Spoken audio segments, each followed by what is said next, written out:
Et nous disons Amen. Est-ce que nous pouvons acclamer très fort pour la gloire de Jésus? Acclamons très fort pour la gloire de Jésus. Très rapidement, nous allons ouvrir nos Bibles. Apocalypse chapitre 21. Nous lisons le verset 4. Commençons au verset 3 au verset 6. Et j'entendis du trône une forte voix qui disait: voici le tabernacle de Dieu avec les hommes. Il habitera avec eux et ils seront son peuple et Dieu lui-même sera avec eux. Il essuiera toute larme de leurs yeux et la mort ne sera plus. Il n'y aura plus ni deuil, ni cri, ni douleur, car les premières choses ont disparu. Et voici, et celui qui était assis sur le trône dit: voici, je fais toutes choses nouvelles. Et il dit: écris, car ces paroles sont certaines et véritables. Et il me dit: c'est fait. Je suis l'alpha et l'oméga, le commencement et la fin. À celui qui a soif, je donnerai de la source d'eau vive, de la vie, gratuitement. Parole du Seigneur. Acclamons très fort pour le Seigneur. Gloire à Jésus. Gloire à Jésus. Je vous salue au nom de Jésus-Christ. C'est vraiment de ma joie d'être là. J'aimerais parler d'un nouveau départ. Un nouveau départ. Je vais prendre un deuxième verset. Ésaïe 43, le verset 18. Il est écrit: ne pensez plus aux événements passés et ne considérez plus ce qui est ancien. Voici, je vais faire une chose nouvelle sur le point d'arriver. Ne la connaîtrez-vous pas? Je mettrai un chemin dans le désert et les fleuves dans la solitude. Quelqu'un me dit Amen. Alors, le nouveau départ est une réalité.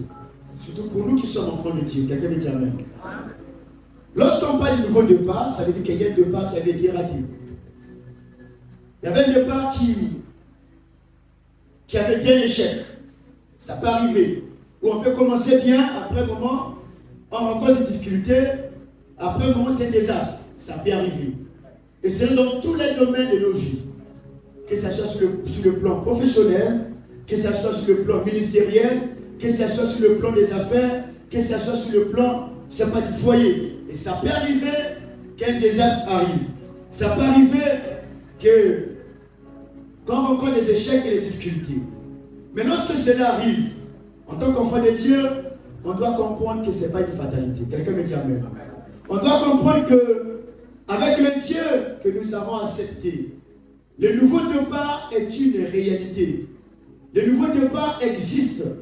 Mais le problème, c'est comment y accéder. Quelqu'un me dit Amen. Comment accéder à ce nouveau départ? C'est vrai, on va tout simplement dire que c'est une réalité.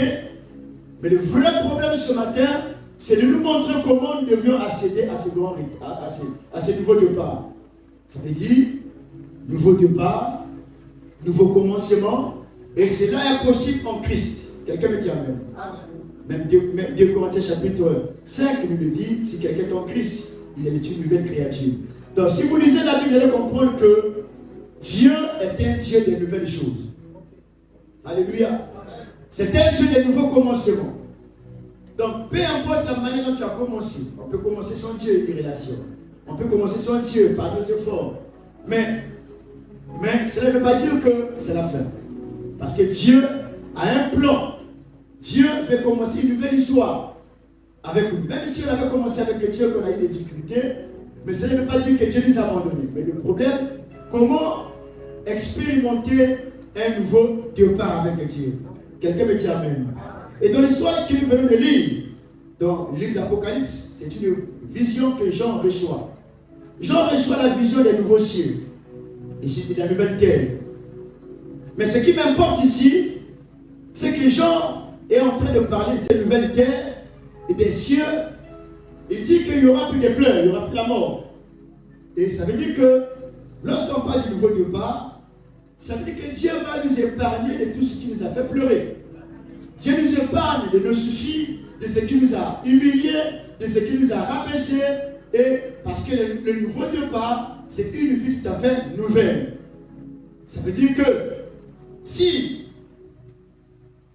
autrefois on avait été humilié, on avait été abandonné, on avait été rejeté, lorsque Dieu t'emmène à un nouveau départ, tu vas oublier la honte que tu as connue hier. Un nouveau départ, tu ne pleureras plus, les larmes vont sécher. Donc il s'agit de ça ce matin, et en tant qu'enfant de Dieu, vous devriez comprendre que en Jésus-Christ, les conditions sont réunies pour que toi et moi nous puissions accéder à ce nouveau départ. Mais triste est de constater que les enfants de Dieu ont du mal à accéder au nouveau départ. Comment faut-il faire? Puisque ça existe. Le nouveau départ existe. Mais comment accéder à cela? Ce qui est malheureux, c'est quoi? Quand quelqu'un tombe, il tombe pour le bon. Que ce soit des affaires chiffres. Et c'est fini. Comment on peut tomber sans se relever? Mais Dieu nous a donné, nous a ouvert une brèche. Dieu nous donne la possibilité d'expérimenter un nouveau commencement. Quelqu'un me dit Amen. Mais cela n'est pas aussi facile. Les conditions sont réunies, mais nous avons chacun de nous une part de responsabilité. Ce qui est malheureux, c'est que les chrétiens attendent tout de Dieu. On n'a rien à faire, on attend que ça tombe du ciel. S'il vous plaît, Église. C'est une réalité que tu expérimentes un nouveau départ, un nouveau commencement. Peu importe le domaine, mais tu as ta part de responsabilité pour accéder justement à ce nouveau départ. Et la première des choses pour que tu accèdes à ce nouveau départ, nous parlons de l'obéissance. C'est un des éléments, c'est le premier des éléments qui nous aide à expérimenter ou à vivre le nouveau départ ou un nouveau commencement. Luc chapitre 5, le verset 5, nous connaissons très bien l'histoire. Il s'agit de la pêche miraculeuse. En nous parlant de Jésus, le verset 5 dit ceci. Simon lui répondit, Maître, nous avons travaillé toute la nuit sans rien prendre, mais sur ta parole, je jeterai le filet. L'histoire, nous la connaissons. C'est Pierre, un grand pêcheur, qui est allé à la pêche. La Bible dit que Pierre a travaillé toute la nuit sans rien attraper. Il y a des moments comme ça, où tu vas à gauche, ça ne marche pas. Tu vas à droite, ça ne marche pas. Il y a des moments comme ça, tu as l'impression que le ciel pèse sur ta tête. Il y a des moments comme ça, tu as l'impression que le ciel est fermé. Oui, c'est ce que les chrétiens vivent actuellement. Mais lorsque tu vis ces moments, tu dois avoir dans ta pensée que c'est possible d'expérimenter un nouveau départ. Quelqu'un me dit Amen. Mais donc, pour expérimenter cela, le premier élément que tu dois, ou ta première responsabilité, c'est d'être un enfant de Dieu obéissant. Quelqu'un me dit Amen. Ce que vous devriez comprendre ce matin, c'est quoi? C'est que Dieu ne peut rien faire en dehors de sa parole. Lorsque nous avons des préoccupations, lorsque nous avons des soucis, lorsqu'on a des problèmes, la réponse de Dieu vient par la parole. Pierre a travaillé toute la nuit sans rien attraper. Déçu. Pendant qu'il était en train de nettoyer les filets pour rentrer, c'est en ce moment-là où Jésus fait son apparition. Et Jésus arrive, demande la marque de Pierre. Et ce qui est merveilleux, c'est que Pierre n'a pas résisté. Ce qui est malheureux dans cette génération, c'est que nous résistons même à Dieu. Alléluia. On raisonne lorsque Dieu nous parle. Oui, tu me diras parce que Pierre a vu Jésus. Mais tu ne verras plus Jésus aujourd'hui. Tu vois Dieu au travers des hommes qu'il a établis. Mais comment tu conçois, comment tu écoutes, comment tu reçois une instruction venant de la part de celui que Dieu a établi? Si tu prends ça comme étant une parole d'un homme, tu passes à côté de ta bénédiction. Pierre a travaillé toute la nuit, fatigué, découragé, démotivé. Quel échec! Et c'est comme ça que Jésus arrive, lui demande la barque. Demande sa barque. Bien-aimés frères et sœurs, ne faisons pas de Dieu un magicien. Alléluia. Dieu est dans sa parole. Même nous avons du mal à donner nos vies au Seigneur. Mais nous voulons que le Seigneur fasse avec nous. On a du mal à nous consacrer à lui. On a du mal à être disponible à lui. Mais nous voulons qu'il fasse des choses pour nous. Ça ne marche pas. Alléluia. En réalité, Dieu n'a pas changé. Le problème, c'est les hommes qui ont changé. Notre manière d'être, notre manière de faire donne une impression que le Dieu de la Bible n'agit plus. Or, le problème n'est pas Dieu, le problème c'est toi, le problème c'est moi. Pierre, malgré sa fatigue, malgré le fait qu'il a travaillé toute la nuit sans rien attraper, va accepter la demande de Jésus. Il cède sa barque. Jésus a commencé à enseigner. Jésus a commencé à enseigner. Après avoir enseigné, Jésus tira Pierre, avance dans les eaux profondes. Et Pierre aussi a obéi. Alléluia. Il avance. Jésus ne s'arrête pas là, il dit à Pierre, cette fois-ci prends ton filet et jette.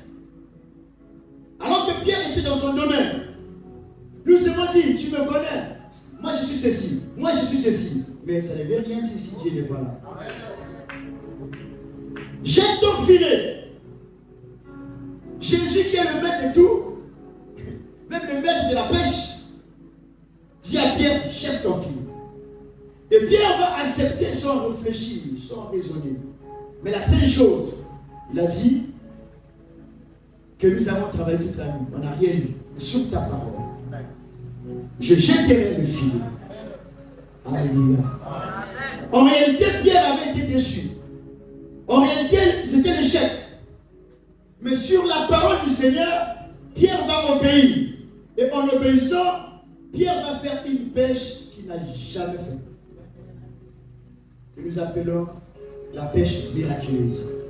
Tu ne peux pas expérimenter un miracle. Tu ne peux pas vivre l'exploit qui t'emmène à un nouveau départ si tu n'es pas obéissant. Alléluia. L'Église apprenait à obéir à Dieu. Nous avons l'impression d'être plus intelligents que Dieu. Non, on ne sera jamais intelligent. Combien de chrétiens raisonnent face à la parole du Seigneur? Mais sachez très bien que Dieu ne peut rien faire en dehors de sa parole. Mais vous allez voir les enfants de Dieu réfléchir, réfléchir. Mais lorsque vous raisonnez, vous réfléchissez. Un pasteur comme moi, je peux rien faire pour toi. Je ne suis pas magicien. Je suis le prédicateur de l'évangile. J'annonce la bonne nouvelle. Tu obéis, tu vois la main de Dieu. Tu n'obéis pas, je n'ai pas un miracle, je n'ai pas de la magie à faire. Obéissez tout simplement et le miracle sera facile.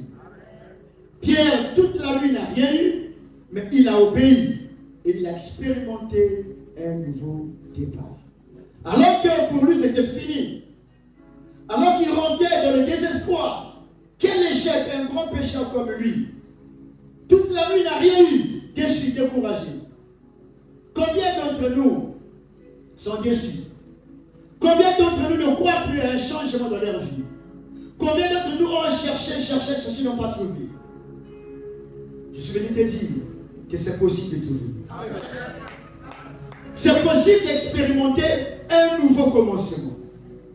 Mais à condition d'obéir. Et vous allez remarquer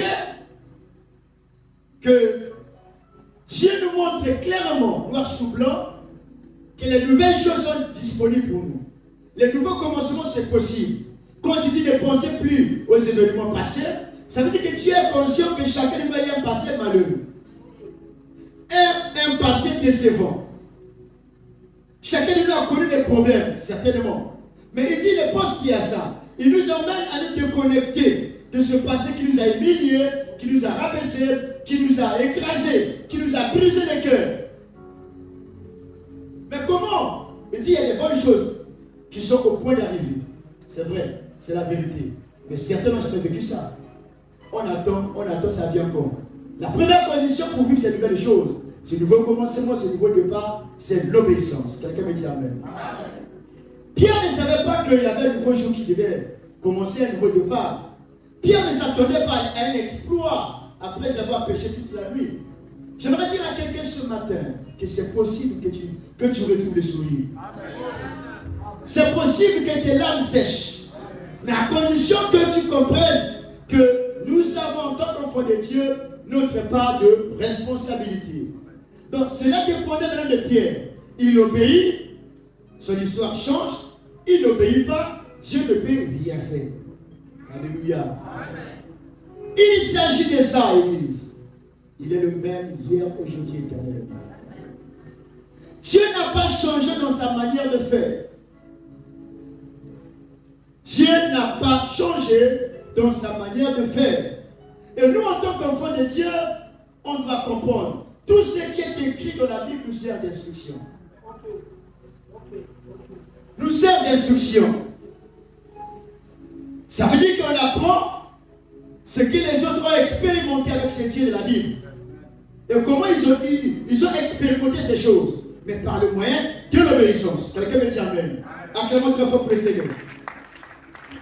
L'obéissance. Très important.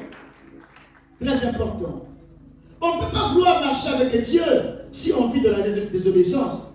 Et lorsque nous avons des problèmes, lorsque nous avons des défis, lorsque nous avons des difficultés, n'attends pas que la réponse tombe du ciel. C'est la parole qui vient. Voilà pourquoi il dit qu'il veille à sa parole pour l'accomplir. Il envoie sa parole. Il attend que tu obéisses. Et lorsque tu auras obéi, Dieu accomplit sa parole. Quelqu'un me dit Amen.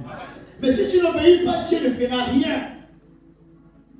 Puisque ce n'est pas un homme pour mentir, il sera obligé d'accomplir lorsque quelqu'un obéit. Quelqu'un me dit Amen. Donc lorsque tu t'engages à obéir à la parole de Dieu, attends-toi à vivre un nouveau départ. Attends-toi à vivre un miracle. Est-ce que je parle à quelqu'un? Acclamons très fort le Seigneur. C'est une réalité. Et là où tu es, crois que ça existe. Mais le problème, c'est comment accéder. Premièrement, l'obéissance. Deuxièmement, je parlerai de la foi. La foi. Puisque le nouveau départ, c'est Dieu qui nous emmène à un nouveau commencement, à un nouveau départ, c'est en lui qu'on peut espérer aux exploits, à un changement. Mais la Bible dit que sans la foi, personne ne peut être agréable à Dieu. Alléluia. Amen. Il nous faut de la foi. Croire en Dieu et à sa parole. Et même dans l'histoire de Pierre, parce que j'ai compris que la foi marche avec l'obéissance. On ne peut pas dire qu'on est homme de foi et on vit dans la désobéissance. Ça ne marche pas. Celui qui a la foi doit être forcément obéissant. Celui qui obéit doit avoir forcément la foi. Parce que c'est sur la base de ce que tu crois que tu obéis. Il a fallu que Pierre croie que ce que Jésus dit est vrai pour obéir. Donc, vous allez comprendre que la foi et l'obéissance vont de pair. Et Matthieu chapitre 9, le verset 20. Ici, nous voyons ce que la foi est capable de faire. Ce que la foi est capable de donner un nouveau commencement à quelqu'un. Ce que la foi est capable de permettre à quelqu'un d'expérimenter de nouvelles choses dans sa vie. C'est l'histoire de la femme de la perte de sang. Cette femme, la Bible dit que elle était malade.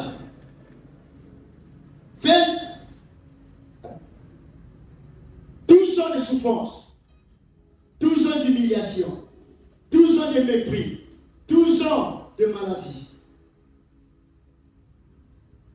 Ça veut dire que c'était devenu sa vie. Mais quelle vie de souffrance. Quelle vie d'humiliation, d'isolement. Par rapport à sa situation, elle ne pouvait pas rester devant les gens.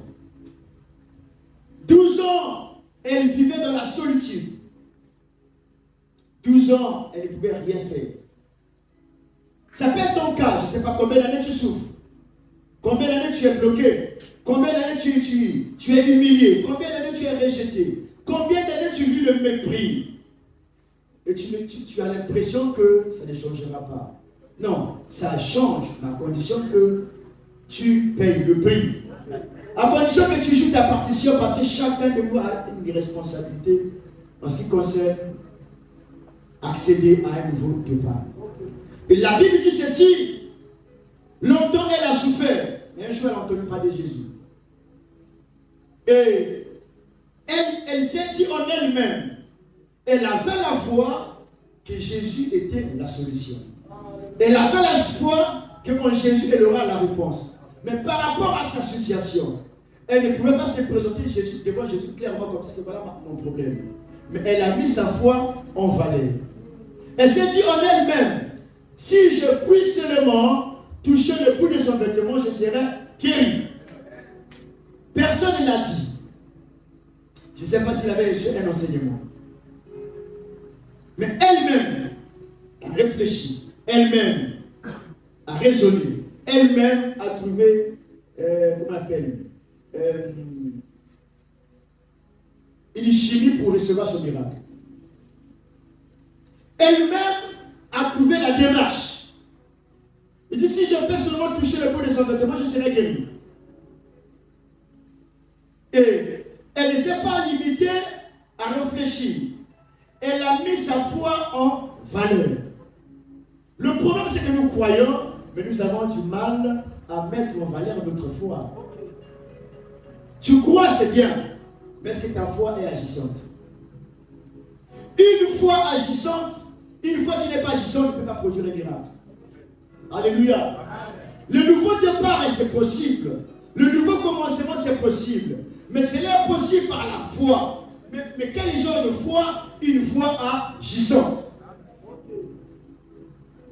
Pierre, dans son obéissance, pouvait croire que, puisque c'est Jésus qui m'envoie, c'est possible que j'attrape beaucoup de poissons. Mais s'il n'avait pas agi, il n'allait rien attraper. La foi doit être cette foi-là qui est agissante. Ne nous limitons pas à croire, parce que même le diable croit que Dieu existe. Alléluia. Même le diable croit que Dieu existe. Nous devons aller au-delà du simple fait de croire ce que Dieu est capable de faire. Mais on doit aussi agir dans notre foi. Une foi qui n'agit pas ne produit aucun miracle. Voilà pourquoi, pour que tu accèdes à un nouveau commencement, à un nouveau départ, tu dois avoir une foi agissante. Quelqu'un me dit Amen. Et lorsque elle a touché le bout du vêtement de Jésus, la Bible dit que la perte de sang s'arrêta. À l'instant même, elle a reçu son miracle tel qu'elle avait dit. Alléluia. C'est ça ce qu'elle a. Regardez ce que la foi est capable de faire. Et elle a commencé un nouveau style de vie. Je dis à quelqu'un c'est possible. Je dis à quelqu'un c'est possible. D'expérimenter un nouveau départ. Je ne sais pas le domaine auquel tu as besoin d'expérimenter un nouveau départ. Son problème c'était la maladie. Son problème c'était la santé. Mais tu as certainement un domaine de ta vie où tu as besoin d'expérimenter un nouveau commencement. Quelqu'un me dit Amen. Elle avait été fatiguée de maladie. La Bible dit qu'elle a dépensé tout ce qu'elle avait entre les mains des médecins. C'était devenu son style de vie. Mais il fallait que ça change. Alléluia. Il fallait qu'elle expérimente une nouvelle vie, sans difficulté, sans souffrance, sans maladie, sans humiliation, sans rejet, sans solitude. Certainement, tu es en train de souffrir toi aussi. Peut-être pas par le même problème, peut-être pas par la même situation. Peut-être tu as un autre problème qui te fait aussi pleurer. Au point où tu n'as pas la joie, au point où tu n'as pas la paix, au point où tu te sens méprisé, rabaissé, humilié. Mais laisse-moi te dire, la foi c'est la solution. Amen. Et la Bible déclare, en un instant, la perte de sang s'arrêta. Et c'était une nouvelle vie. Elle qui ne venait pas devant les gens. de père d'être lapidé. Elle qui n'avait plus la joie, elle a repris sa vie de façon normale. C'est ce que nous appelons le nouveau départ. Quelqu'un me dit amen. Je vais dire à quelqu'un qu'il y a un nouveau départ qui t'attend. Mais tu dois avoir la foi. Alléluia. À côté de l'obéissance à Dieu et à sa parole, ajoute la foi. C'est ça ta part de responsabilité. Dieu a déjà tout accompli. Dieu a déjà créé les conditions pour que tu accèdes à ton nouveau départ. Mais, pour accéder, tu as besoin justement de la foi. Quelqu'un me dit amen. Un autre élément que tu dois comprendre, c'est le désir d'un nouveau départ.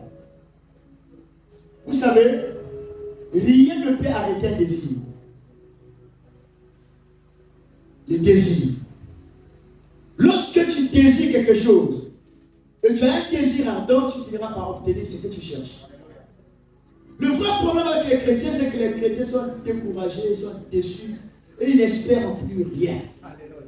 Lorsque tu perds le désir de ce que tu veux, rien ne peut se faire. Lorsque tu laisses le découragement te détruire, lorsque tu laisses tes échecs passer, t'affaiblir, tu ne peux plus rien faire. Voilà pourquoi Ésaïe nous demande de nous séparer de notre passé. Le passé peut te rendre prisonnier. Tu as été déçu. Tu as eu des fiancés dans ta vie, ça n'a pas marché. Et tu as pris la décision de la communication sur la vie d'Abraham. C'est le découragement. Alléluia.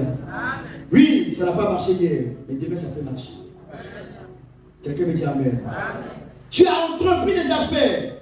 On t'a escroqué, et tu prends la décision de ne plus entreprendre.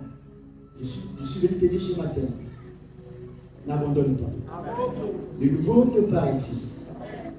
Lorsque tu perds le désir de voir ta vie changer, lorsque tu perds le désir d'expérimenter un nouveau départ, rien ne peut se faire. Le Dieu de la vie, c'est un Dieu poli. Il faut d'abord que tu désires. Et rien ne peut arrêter celui qui a un désir. Quelqu'un me dit amen. Quand le désir est là, il est arrêté. Souvenez-vous de l'histoire de la tour de Babel. Alléluia. Ce peuple avait le désir de voir le ciel. Et ils ont pris la décision.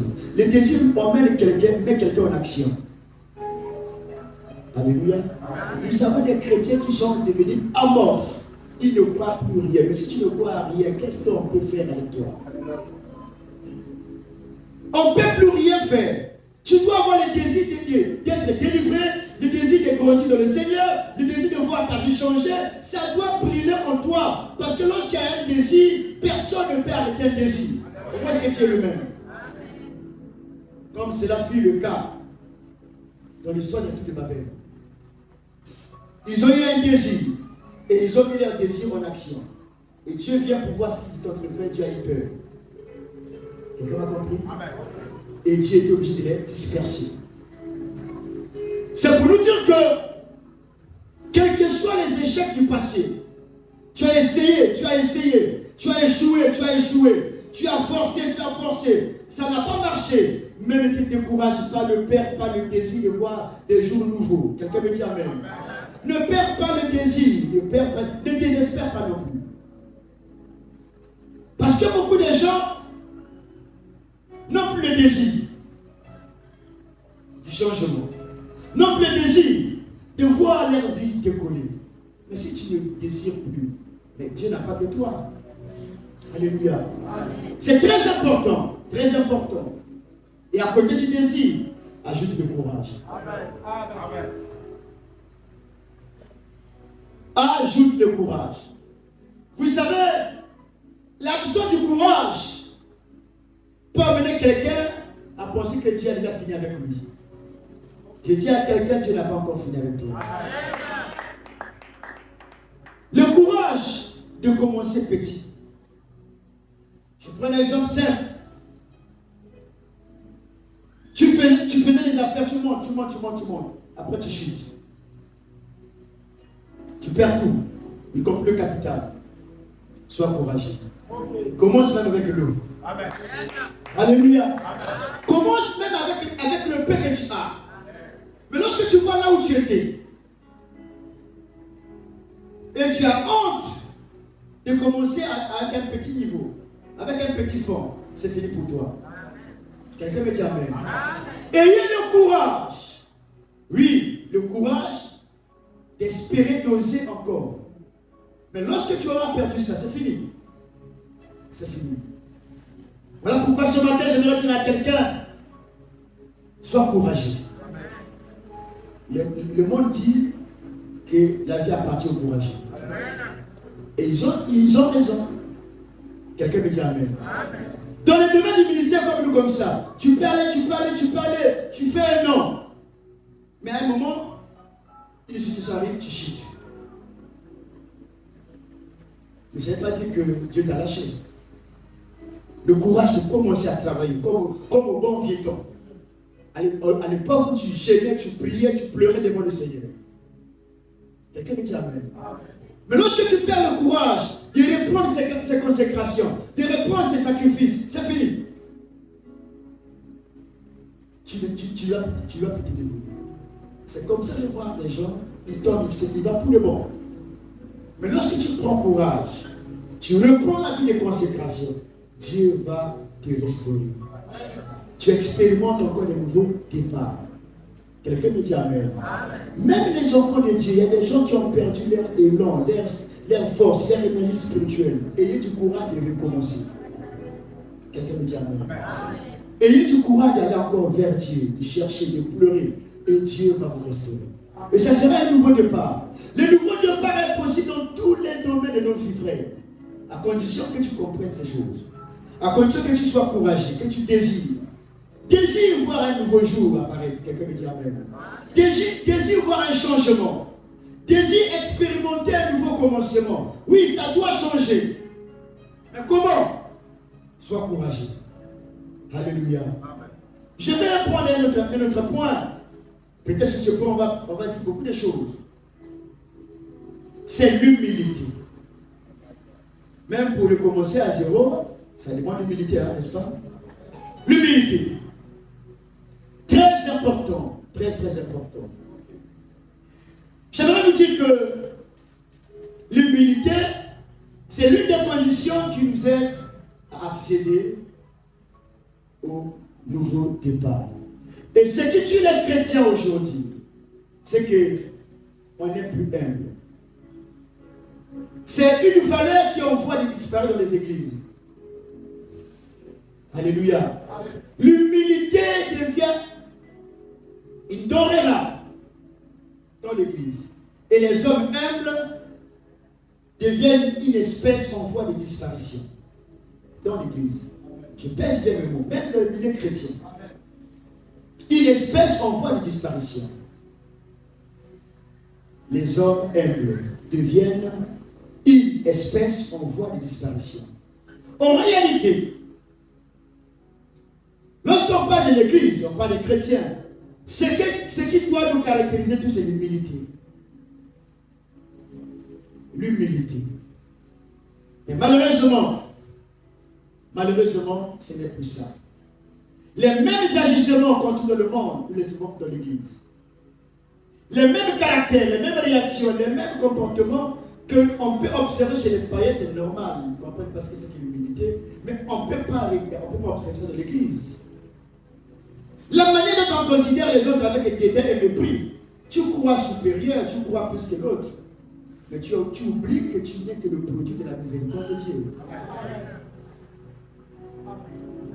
Alors que j'intervenais là-bas justement sur la miséricorde de Dieu, j'ai dit, je suis pasteur, pas parce que j'ai fait un concours. Peut-être pas parce que je mérite aussi. Mais la miséricorde de Dieu m'a localisé. Et l'humilité voudrait à ce que je sois humble, ne serait-ce que parce que je ne mérite pas. Est-ce que je parle à quelqu'un? Soyez humble, frère. Peu importe le niveau où Dieu t'a emmené. Peu importe ce que tu es, ce que tu as. Sois simple, sois humble. L'humilité nous amène à considérer l'autre comme étant supérieur à toi. Frère, ça ne t'enlève rien. L'humilité, l'une des plus grandes valeurs qui nous aide à accéder à notre nouveau départ. L'humilité. Mais pourtant, nous savons ce que Dieu dit. lorsqu'on n'est pas humble. Alléluia. Nous savons qu'il est écrit que Dieu résiste aux orgueilleux.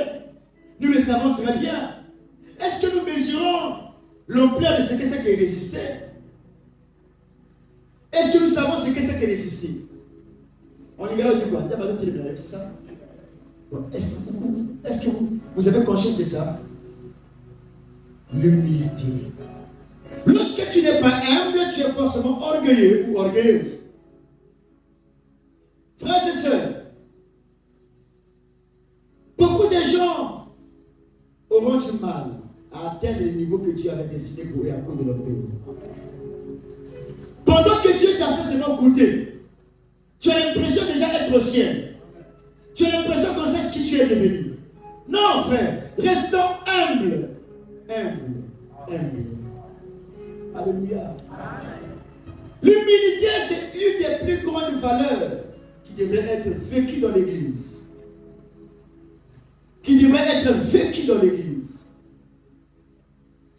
Mais malheureusement, et nous sommes tristes de constater que ce soit nous les serviteurs de Dieu, que ce soit les fidèles, c'est la course vers l'orgueil. Mais qu'est-ce que nous allons gagner si ce n'est pas être résisté par le Seigneur? Mieux vaut qu'un homme te résiste et Dieu t'élève.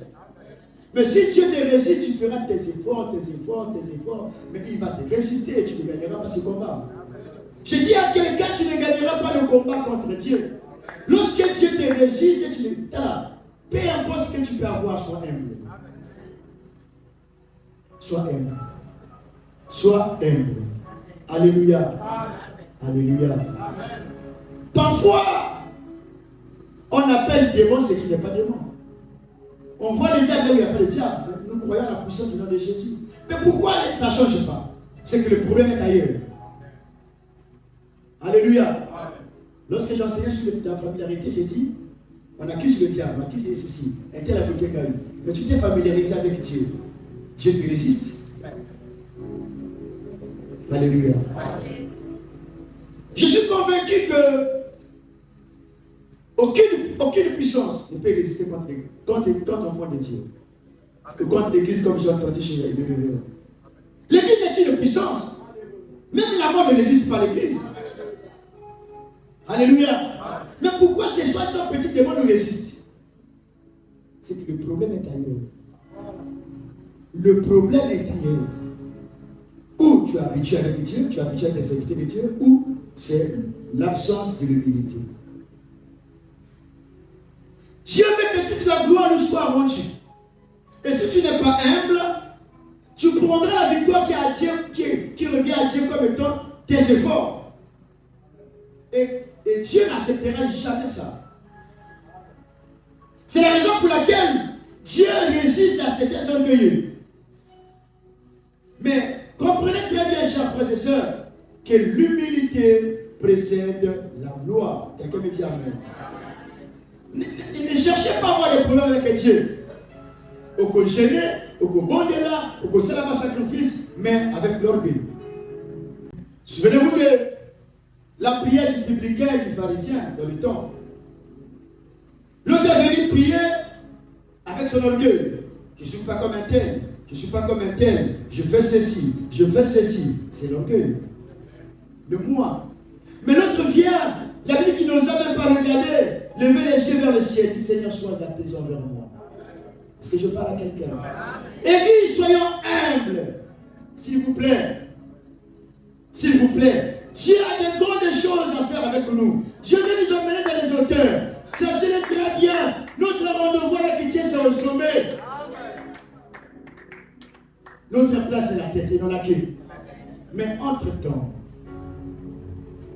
l'absence de l'humilité fait un obstacle. Alléluia. L'humilité précède la gloire. Pendant que Dieu veut t'emmener, merci beaucoup, sois béni. Pendant que Dieu veut t'emmener, tu as l'impression déjà d'être arrivé. Mais il n'a plus rien à faire avec toi. Est-ce que je parle à quelqu'un? Faisons attention. Et j'ai toujours dit, l'orgueil, c'est un péché subtil. tu peux les devenir sans se rendre compte. Eh, Kéba. Fais attention à toi. Tu peux devenir orgueilleux sans se rendre compte. Et lorsque je parle de l'humilité ici,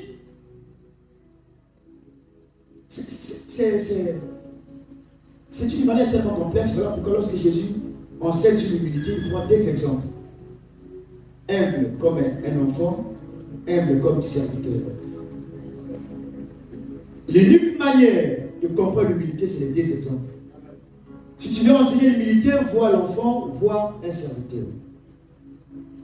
Sinon, tu risques de penser que quelqu'un qui, parce que je suis habillé en chemise comme ça, je suis humble. Non, c'est faux. Parce que celui qui en consume, il est orgueilleux, c'est faux. Alléluia. Alléluia. Ça n'a rien à voir avec les styles vestimentaires. Je peux être en chemise ou en jean, mais ça ne veut pas dire que je suis humble. Alléluia. Mais on verra ça dans notre manifestation. Je suis pas en train d'enseigner sur l'humilité. J'ai commis seulement les valeurs qui nous aident à accéder au nouveau départ. Mais vous allez comprendre que quelqu'un peut être comme Shunabata, il n'est pas humble et orgueilleux. Par certains actes, les agissements. Alléluia. Alors nous devions comprendre certaines choses. Mais ce que tu dois comprendre, c'est que l'humilité, c'est l'une des valeurs qui nous aide à accéder au nouveau départ. Permettez-moi de prendre un verset biblique. Jacques chapitre 4, le verset 6 que nous connaissons. Il accorde au contraire une grâce plus excellente. C'est pourquoi l'Écriture dit, Dieu résiste aux orgueilleux, mais il fait grâce aux humbles. Quelqu'un me dit Amen. Il résiste aux orgueilleux. C'est l'orgueil. Il résiste aux orgueilleux et il fait grâce aux humbles. Vous savez que Dieu n'a rien à faire avec les orgueilleux. Mais lorsque tu es humble, Dieu te conduit. Dieu t'oriente. Alléluia. Dieu te tient par la main et t'élève. Parce qu'il sait que tu retourneras la gloire à lui-même. Mais lorsque Dieu voit en toi un brin d'orgueil, Dieu va te résister. S'il te plaît, s'il vous plaît, s'il vous plaît, s'il vous plaît, chers frères et sœurs, je préfère que tu te rabaisses toi-même. Ceux qui disent rien qui tient la force, au bout de vie. Alléluia. Ceux qui ne savent pas les gars qui tiennent la force, parce qu'il y a Dieu veut te briser parfois, tu vas regretter la vie. Voilà pourquoi on doit faire des efforts à nous rabaisser nous-mêmes, comme a fait notre Seigneur. Philippiens, permettez-moi de lire Philippiens. Philippiens chapitre 2, je pense. Ne résistez pas. Lorsque tu résistes à celui qui est plus fort, tu finis par être cassé, brisé. Mais lorsque le plus fort te brise, il va te laisser des impacts. Quelqu'un me dit Amen. Ceux qui ont fait, comment on appelle, les arts martiaux, quand on te prend dans une mauvaise posture, il faut te laisser tomber. Si tu résistes, tu vas perdre les côtes. Donc, le bas Amen. Philippiens chapitre 2. On nous parle de ce qu'a fait notre Seigneur. À partir du verset 5, on nous demande d'avoir les sentiments qui étaient en Christ, lequel existant en forme de Dieu n'a point regardé comme une proie arrachée d'être égal à Dieu, mais s'est dépouillé lui-même. Il s'est dépouillé lui-même. Jésus n'a pas attendu que Dieu le Père le dépouille. Mais lui-même, il s'est dépouillé du moi. Il s'est dépouillé de l'orgueil. Il s'est dépouillé de ses honneurs. Nous avons certaines choses qui nous remplissent. Mais dépouillons-nous de ces choses-là. Jésus n'a pas attendu que le Père lui enlève les galons. Alléluia. Mais lui-même s'est dépouillé lui-même de sa dignité, de son honneur. Nous avons des chrétiens qui sont prêts à pécher à cause de sa dignité. Amen.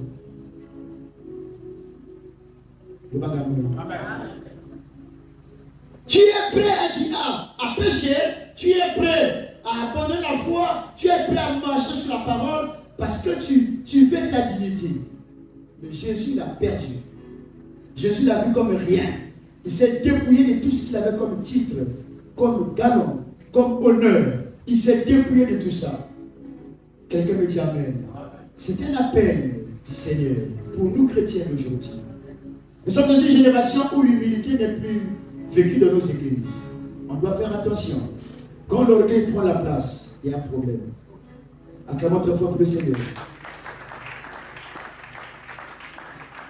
On peut s'imaginer comment est-ce qu'on peut être chrétien et rempli d'orgueil alors que nous savons que Dieu nous résistera. Au moins, est-ce que nous ne croyons pas la Bible? Si nous savons que la Bible, c'est la parole du Seigneur et que c'est une vérité absolue, s'il vous plaît, soyons humbles. Alléluia. Soyons humbles. Écoutez ce que dit la Bible. Mais il s'est débrouillé lui-même en prenant une forme de serviteur. Une forme de serviteur. En devenant semblable à un homme et ayant paru comme un simple homme. Est-ce que tu ne peux pas faire des efforts à devenir comme un serviteur? Mais aujourd'hui, quand tu dis serviteur, maintenant dans la vision des chrétiens, c'est être autant pour celui. Mais un serviteur, c'est un serviteur, il n'y a pas d'autre manière d'expliquer ça. Le bon Amen. Je suis votre serviteur en réalité. Alléluia. Serviteur, c'est un esclave, n'est-ce pas? Quelqu'un me dit Amen. Église, faisons attention. Dieu a de grandes choses à faire avec nous. Dieu nous a préparé des grandes choses. Mais nous risquerons de ne pas les expérimenter, les avoir à cause de l'orgueil. L'orgueil, c'est un grand danger. C'est un obstacle qui nous empêche à accéder à un nouveau départ. La Bible dit ceci. À cause de son humilité, verset 8, il s'est humilié lui-même. Ouais, humilié, il est au Kukobuda. Oh, tu ne perds rien si quelqu'un t'humilie. Disons Amen. Il s'est humilié lui-même. Il se rendant obéissant jusqu'à la mort, même jusqu'à la mort à la croix. Vous comprenez que l'humilité va de pair aussi avec l'obéissance. Un homme humble obéit. Dans nos églises, les chrétiens n'obéissent plus.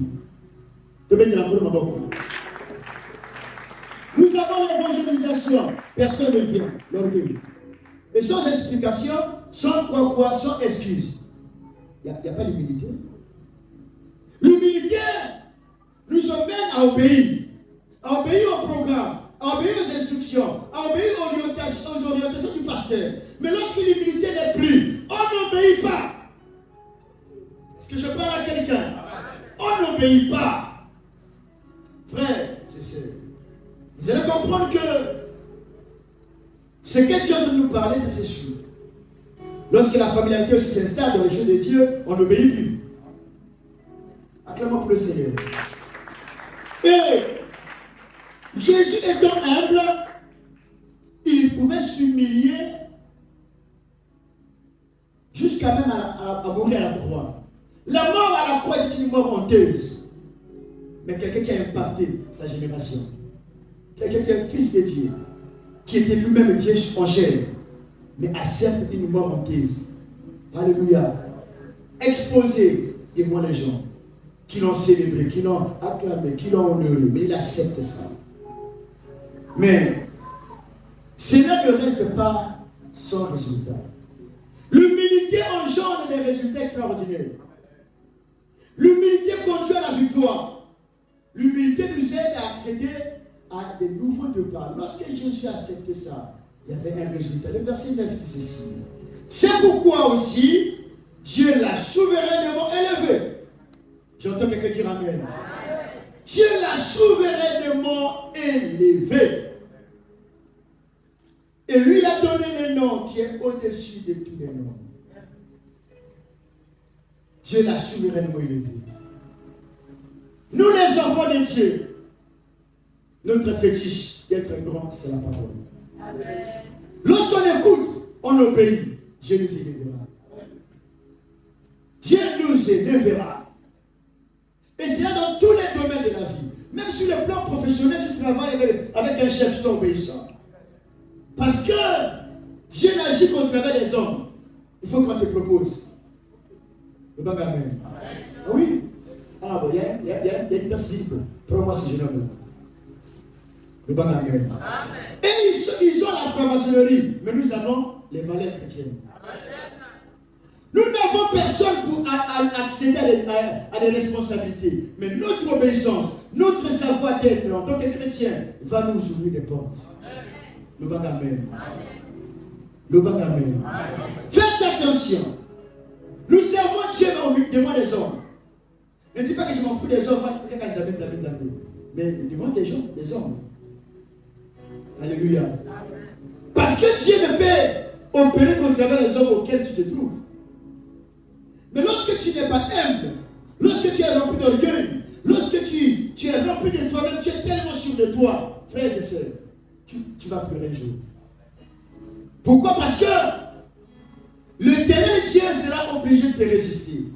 Mais lorsque tu acceptes d'être humble, lorsque tu te dépouilles toi-même de ton orgueil, le moi, le j'ai, oh là là, Dieu va t'élever. Quelqu'un me dit amen. Donc, frères et sœurs, il est plus que temps que chacun de nous s'examine, fasse des efforts. Oui, je l'ai dit que c'est un péché subtil d'être orgueilleux. C'est-à-dire que tu ne peux pas se rendre compte. Mais ceux qui t'observent, ceux qui t'écoutent, vont sentir l'orgueil. Acclamons pour le Seigneur.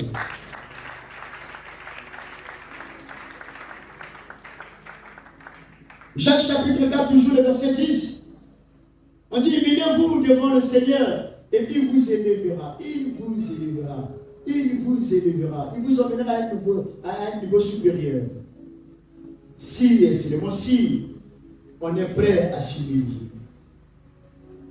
Il vous élèvera autant convenable, autant voulu par lui-même. Mais la responsabilité qui t'incombe, c'est celui de s'humilier. Le bang amen. Donc lorsqu'on est prêt, lorsque s'humilier c'est pas un souci, dis-toi que tu ne finiras pas en bas, tu vas monter. Amen. Alléluia. Amen. L'humilité, pourquoi Dieu élève ceux qui sont humbles? Parce que l'élévation pèse, la gloire pèse. Et la fondation qui soutient toute élévation, c'est l'humilité. Quelqu'un me dit amen. Amen. La fondation qui soutient toute élévation, toute gloire, c'est l'humilité. Si on n'est pas humble, tu peux connaître une percée, mais ça ne durera pas. Tu vas tomber comme une montre du mur. Débutez la colonne à J'ai un oncle à moi, il est très prudent. Et il a ses moyens, il dit, il n'a pas été la manque de la retraite. Ça veut dire qu'il n'est pas chuté comme une bombe lui. Il est prudent dans ce qu'il fait. Ça, c'est un païen qui dit ça. Nous sommes la critique à tout ça, alléluia. On devait être encore plus prudent sur nous-mêmes, de peur d'être tombé comme une bombe lui. Pourquoi il est assis? Il est assis. Je prie Dieu ce matin que nous avons sa action de nous. Oui, c'est la vérité. Parce que tu peux devenir orgueilleux sans vraiment se rendre compte. Et c'est dangereux. C'est dangereux. C'est dangereux. Est-ce que vous savez que c'est un péché compliqué? Tu peux même voir une personne pauvre, mais très orgueilleuse. Mais c'est dangereux. Alléluia. Hasard vraiment au beau là, mais le nez de moyen dit. À coup d'abord. De mettre la colonne à quoi comme casse. Donc, l'orgueil, ça n'a rien à voir avec les acquis.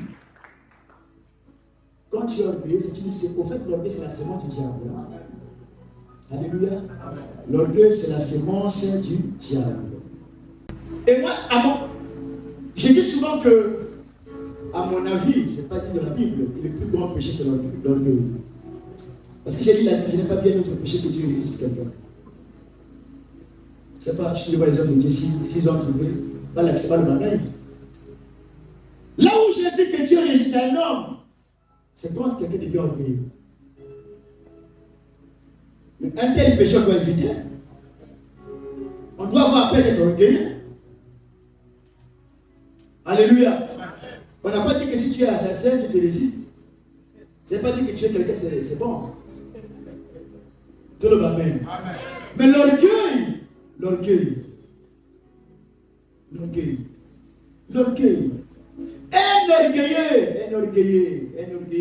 c'est un agent du diable. Faites attention. Il voit les autres avec mépris, un orgueilleux. Il parle aux gens avec mépris, un orgueilleux. Un orgueilleux. Se croit supérieur. En voyant ses acquis naturels, mais ces choses-là n'ont rien à voir avec les jeux de Dieu. Quelqu'un me dit amen. Amen. Donc faisons attention, ne tombons pas dans ce piège de l'orgueil. C'est un danger. Et d'ailleurs, l'orgueil, c'est une sémence du diable. Sémence du diable.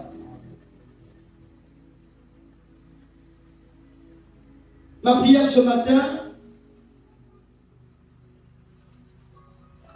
est que le Seigneur nous accorde cette valeur chrétienne qui va nous aider à aller de l'avant. Et vous allez voir, pour ceux qui lisent beaucoup, ceux qui observent la vie, les plus grands leaders sont généralement les humbles. Les plus grands leaders. Et ce soit même dans le monde des affaires, ils sont humbles. C'est le patron de cette boîte, lui c'est plus le patron. Hein? C'est tout ça que tout le monde a regardé de corps.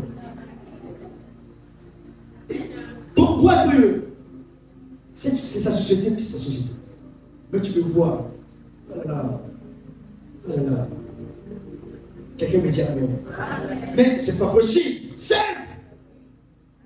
Mais si on dit combien il en compte, aussi le mouton de lui. Le bang amen. Le bang amen. Dieu doit nous délivrer de l'orgueil. Et ce n'est pas le diable qui nous rend orgueil pour qu'il n'y ait pas à brûler la leçon, à combat, à résister, je pense. Je pense que c'est le diable qui sème en nous cette sémence pour que Dieu nous résiste.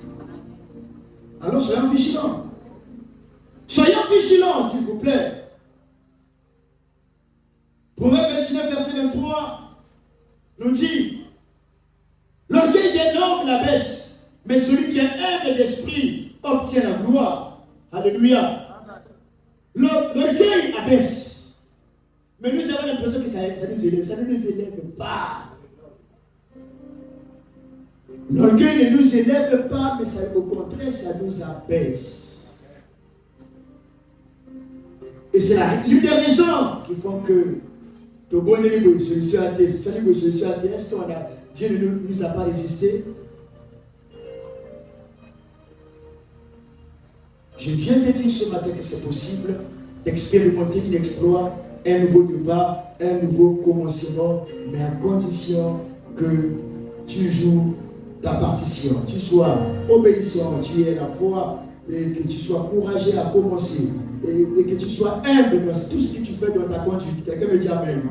Et si on fait ça, Dieu va faire des grandes choses avec nous. Il fera des grandes choses avec nous. Mais lorsqu'on continue à résister, lorsqu'on continue à être orgueilleux, nous attirons des combats. Je prends des versets pour s'arrêter là pour ce matin. Je peux dire que cela nous aide. Proverbe 16, au 5e verset. Tout cœur hautain est en abomination à l'Éternel. Certes, il ne restera pas impuni. Un cœur hautain, c'est un cœur orgueilleux. Ayez des cœurs humbles, soyons humbles. Parce que ton orgueil, mon orgueil ne restera jamais impuni. Ne pense pas que, peut-être tu ne sais pas, tu ne te rends pas compte. Mais que tu te rendes compte ou pas, Dieu te résistera. Quelqu'un me dit amen. Donc notre problème, c'est à chaque instant implorer la grâce de Dieu à ne pas être orgueilleux. Notre problème, c'est d'être vigilant, être très vigilant de notre manière d'être. De perdre laisser l'espace à l'orgueil de rentrer en nous.